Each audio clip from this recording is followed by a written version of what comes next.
The notion of anthropocene, while relatively recent, has made a sizable impact on the way many are considering the world and how to represent it.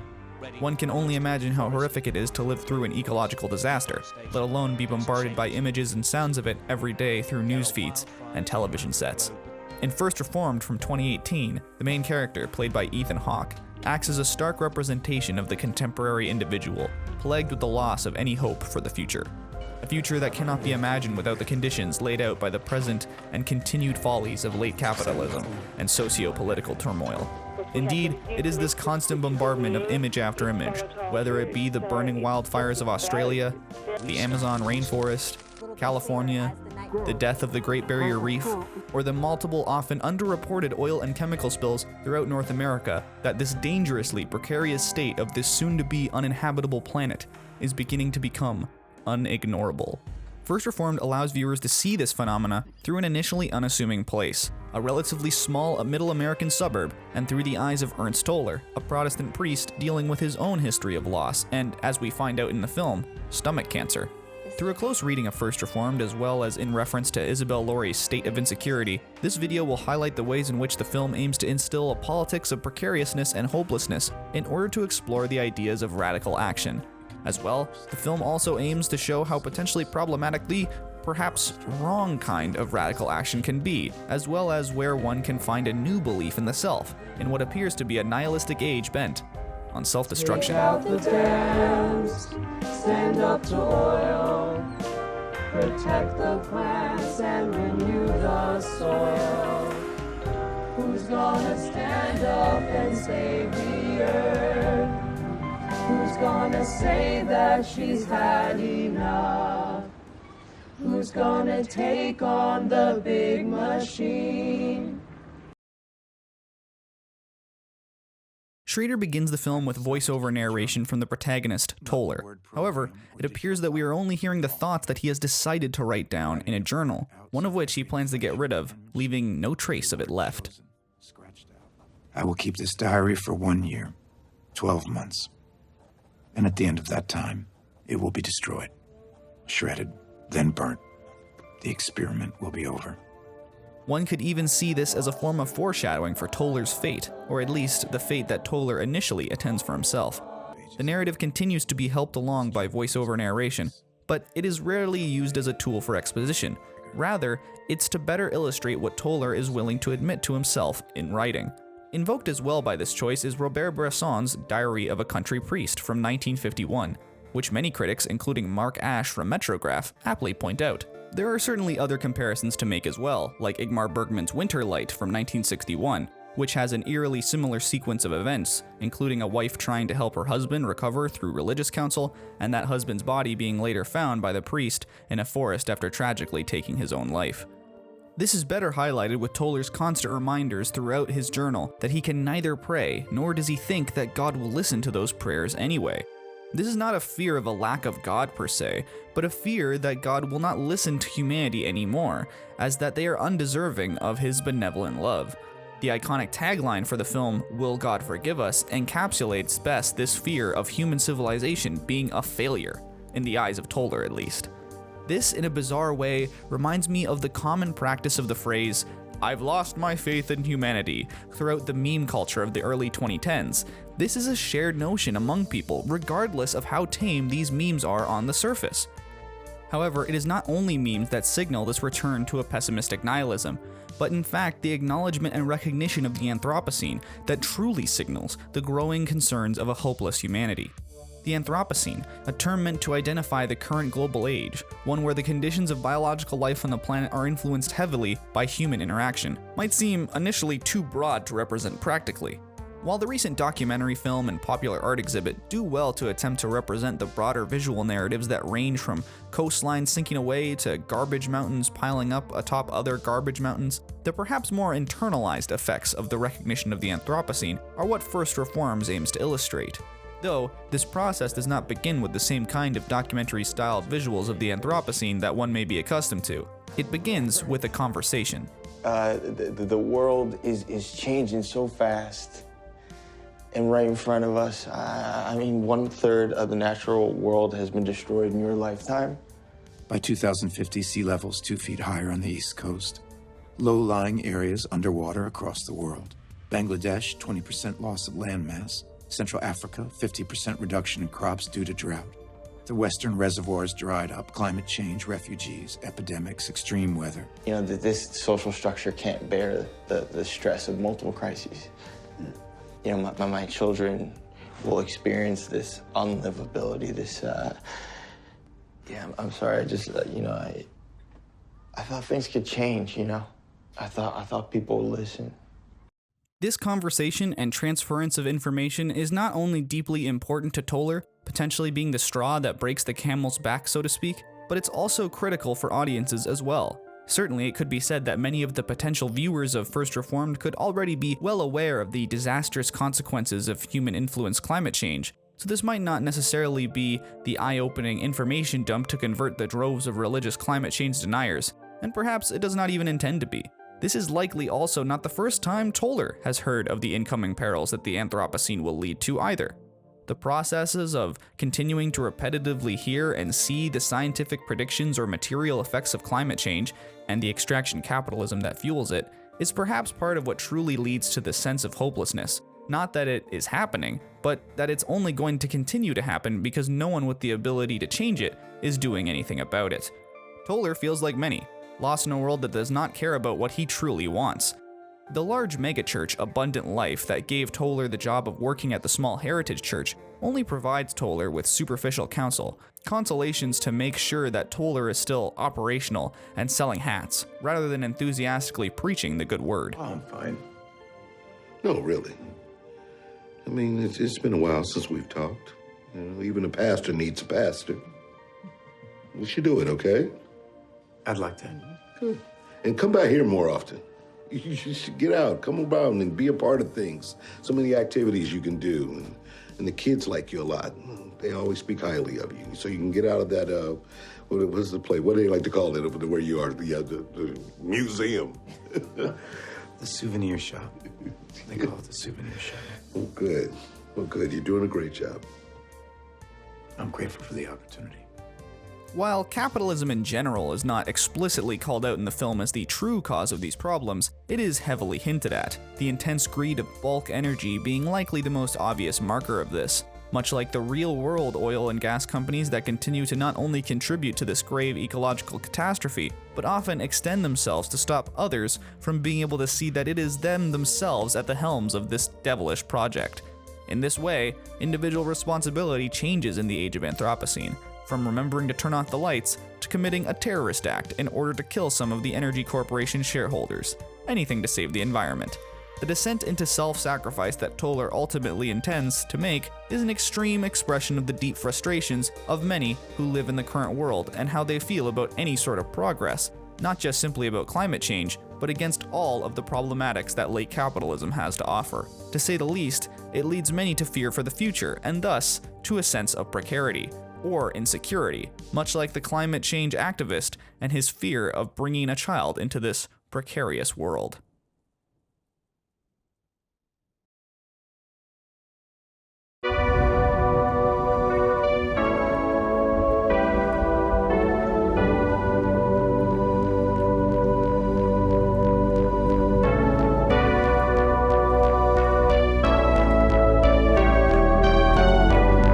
Judith Butler's notion of precarity is nothing necessarily new, but it has yet to become irrelevant.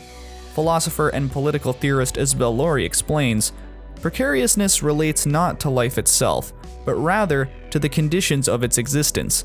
What is problematized here is not what makes everyone the same, but rather what is shared by all. That's on page 19. Toler as a character is frequently shown to almost desire to take on the burden of others, whether it be unwillingness to let someone take his jacket at the door, or his taking on of a planned act of environmental terrorism. Toler acts as a conduit of humanity's current plight, recognizing that a certain amount of this climate grief or hopelessness is based in the collective as well as the individual. There is a shared guilt of humanity in understanding the Anthropocene, but of course it mostly falls upon the heads of industry that continue to fight against environmental regulation, that continue to outsource to countries without environmental regulations, and continue to deny their own guilt in this large ongoing problem. Viewers even see an example of this in the film when one of the larger benefactors of the church, a higher up at Bulk Industries, claims that the church was connected to a, quote, political act. And like many debates on climate change, especially with more conservative or business-oriented voices, it ends in complete denialism. It was a political act. You and the choir represented the Abundant Life Church. And the Handstown site, by the way, isn't even polluted. It was cleaned up with EPA Superfund. No, of course not. But just give me some credit, all right? I'm in the energy business. It's my business to stay informed. Look, sorry. Reverend Toler didn't understand the implications. May I ask a question? Yeah, go ahead. Will God forgive us? Will God forgive us for what we're doing to his creation? That's what Medsana asked me when I visited him. There's been a lot of loose talk about environmental change. There's scientific consensus, 97%. It's a complicated subject. Not really.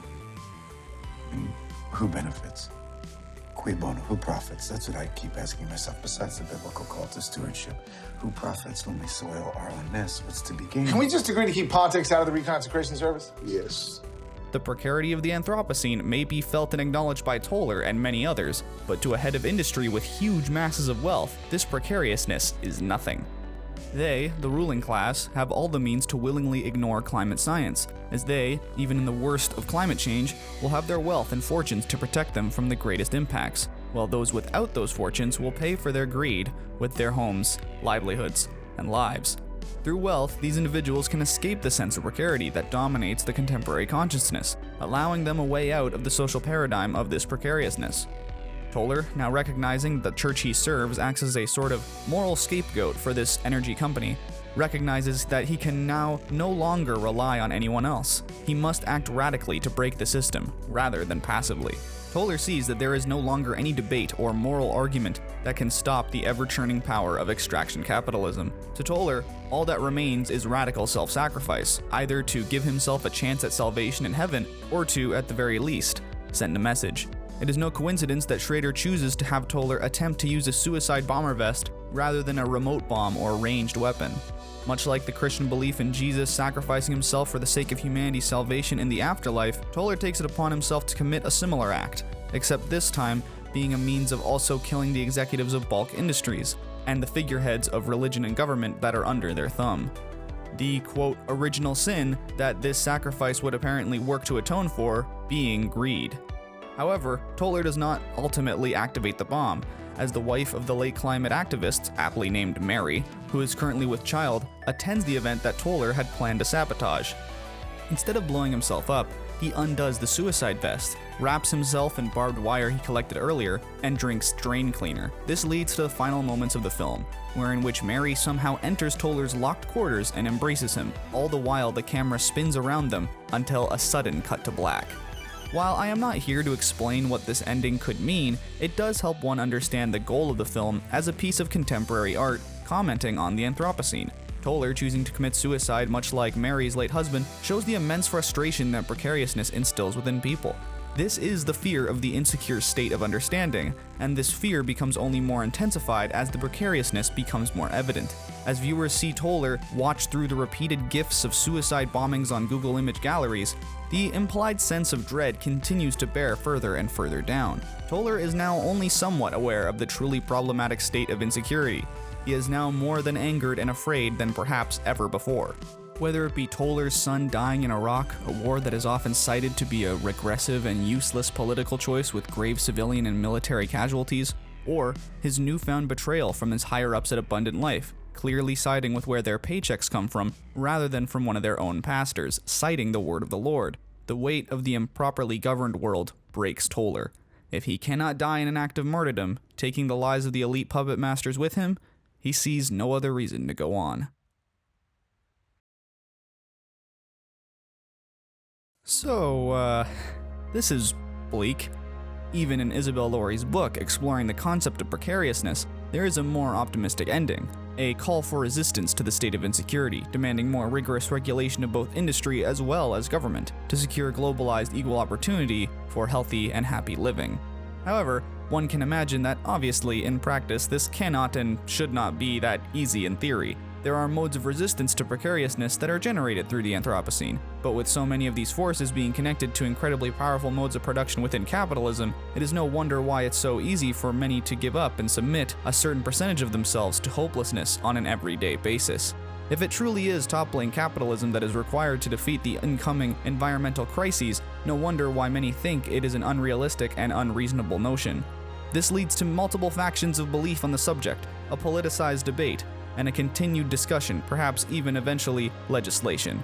In the eyes of the radicalized, though, this is far from fast enough, nor potentially enough altogether.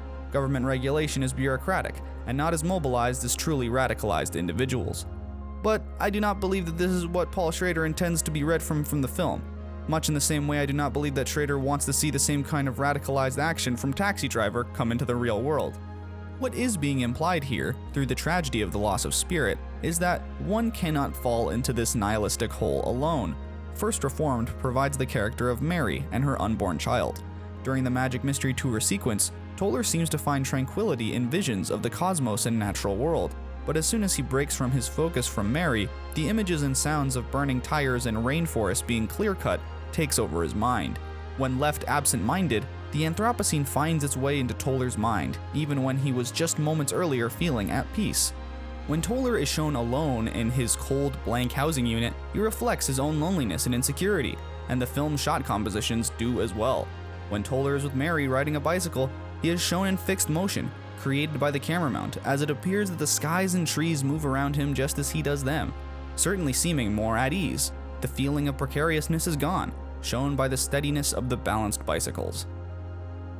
This is not necessarily to say that everyone should simply fall in love or provide counsel to pregnant widows, though both don't sound like terrible ideas, but instead that a sense of isolation and self-punishment through said isolation will likely not help. It is in finding commonality and honest connection that one sees Toler smile and laugh, despite the grave situation he finds himself in. Not only this, but Mary still very much wants to have her baby, reminding viewers that there will be future inheritance of the Anthropocene, and it will affect those future generations more harshly. When Toler sees that Mary has come to the reconsecration, against his direct pleas not to, he now must abandon his mission, because killing her and the soon-to-term baby would be the exact opposite result he wanted in the first place. He cannot protect the last bit of innocence he sees in the world if they are killed alongside him in a burning sacrifice. What then would it all be for? Thus, perhaps Schrader leaves us with the most disturbing potential thesis of all, that even radical acts of sabotage or insurrection will have more unintended consequences in the ever-precarious Anthropocene. There is no perfect billionaire murdering spree. There are only actions that have nuanced consequences that should be considered, rather than ignored for the sake of immediacy. Nonetheless, viewers are still left knowing that radical resistance is a part of the solution, but when it is done alone and not organized with those that you love and trust, it can lead to potentially even bigger disasters, the disasters you were trying to previously fight against in the first place. So, where does this leave contemporary viewers? Has First Reformed solved climate change and the insecure state of neoliberal capitalism? No. But it does intend to invoke a response, especially from those who perhaps have a deeper tie to either religion or to the denial of climate change. The film encapsulates the cruel and difficult factors that make resistance to precariousness feel impossible. Through various visual sequences, film editing techniques, and plot points, First Reformed acts as not only a means to spread awareness of the problems that plague the current and future generations, it is also a film that means to caution those teetering on the edge of precarity, ready to explode.